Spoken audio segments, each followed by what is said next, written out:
Bonjour à toutes et à tous, c'est Flo pour Altcoin France, j'espère que vous allez bien. On se retrouve pour le brief du 29 août. Alors un brief un peu en décalage, hein. C'est vrai que d'habitude j'enregistre plutôt le matin, mais là, c'était pas possible pour moi. Du coup, c'est intéressant parce qu'on se retrouve au milieu d'une journée aux États-Unis. On a déjà pas mal d'infos qui sont tombées, notamment sur les chiffres de l'inflation, hein, le PCE Core. Donc des chiffres qui sont plutôt positifs, qui sont conformes aux attentes. Donc les estimations voilà, de 2,6 pour ce qui avait été annoncé, elles correspondent aux chiffres qui tombent. Donc, voilà, ça devait être positif. Voyant les chiffres tomber, on pouvait s'attendre à ce que le marché réagisse plutôt positivement à ces annonces-là, ou tout du moins qu'il limite plus ou moins la casse. Et on va voir sur les graphes dans quelques secondes que, c'est pas le cas. Du coup, si vous voulez plus d'infos, n'hésitez pas à nous rejoindre sur l'application d'Alcon France pour trouver les flash news. Vous voyez, 3h, 5h, 5h, 8h. On poste très régulièrement les informations au fur et à mesure qu'elles nous arrivent aux oreilles et aux yeux. Bien sûr, vous retrouvez le canal de discussion publique où on échange avec tous les participants ainsi qu'avec les membres Elite Investor pour qui on utilise encore un Discord, des canaux privés.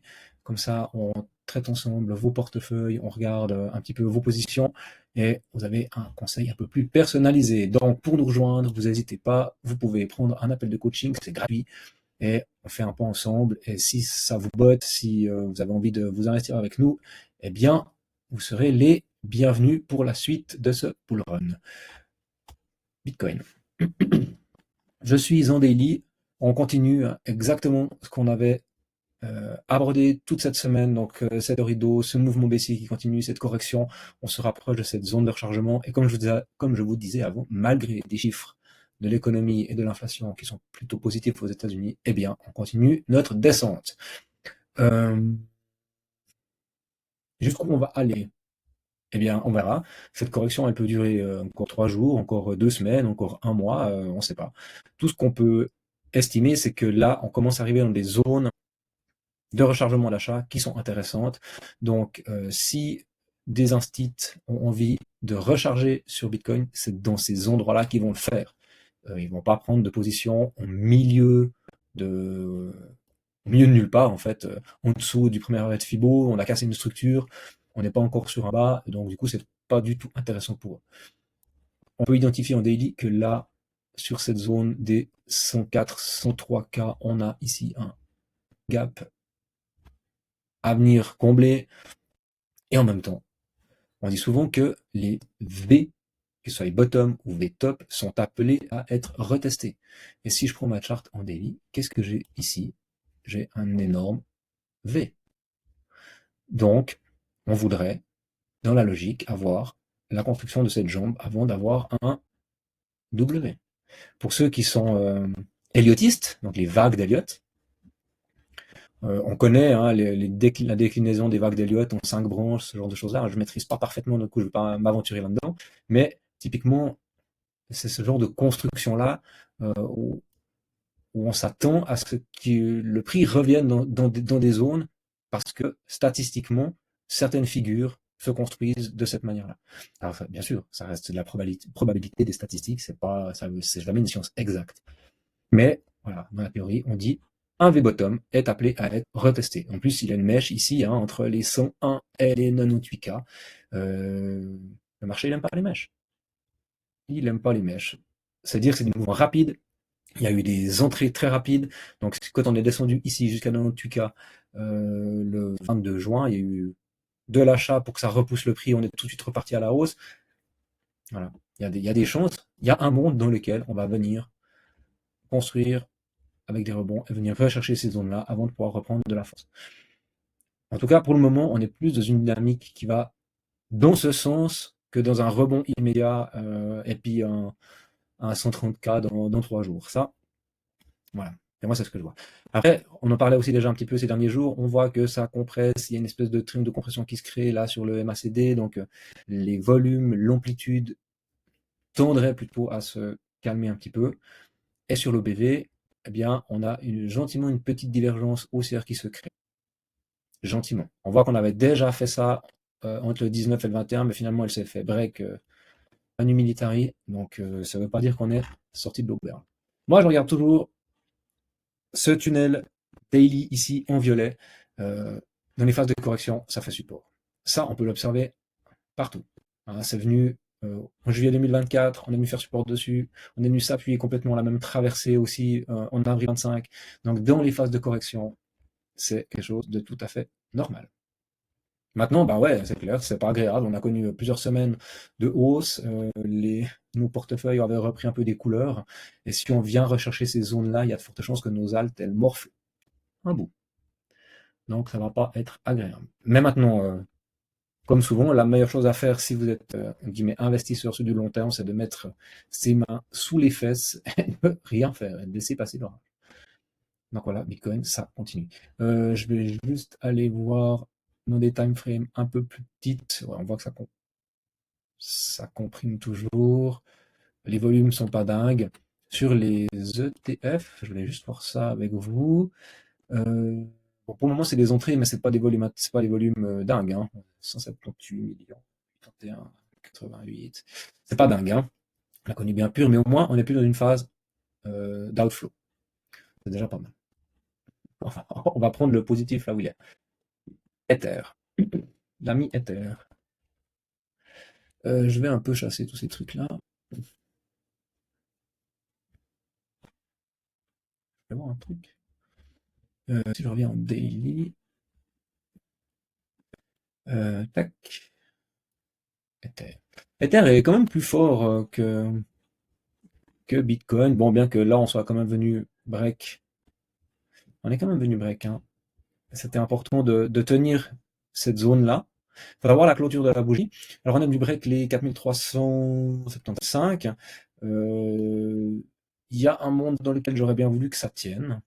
Tout simplement parce que je vais encore enlever un peu tout ça. Voilà. Un exemple. Pour moi, si on venait s'appuyer ici sur les 4358, eh bien finalement, c'était positif. On respectait cette partie-là, cette bougie d'impulsion qui venait relancer cette impulsion positive. Donc ça aurait été pas mal pour moi de venir respecter ça avec notre week of check qui avait déjà été fait le 25 août. Mais en même temps, si on tenait la zone, pour moi, c'était bon signe en termes de force. On voit que c'est pas le cas. On vient break. C'est 4350, 3000, 4345. On va chercher le bas. On est venu chercher ici le bas de la zone de Fibo, hein, des 78,6 de Fibo. Du coup, on est dans notre canal 4 heures. Un petit peu comme on l'a fait ici le 19 août.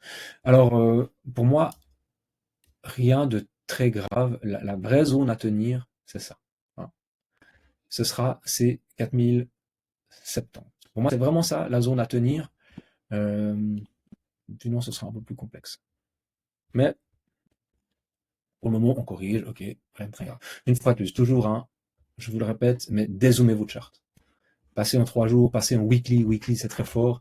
Et là, on voit que si on est en 3 jours, on a une dynamique qui, bien sûr, s'affaiblit. On le voit.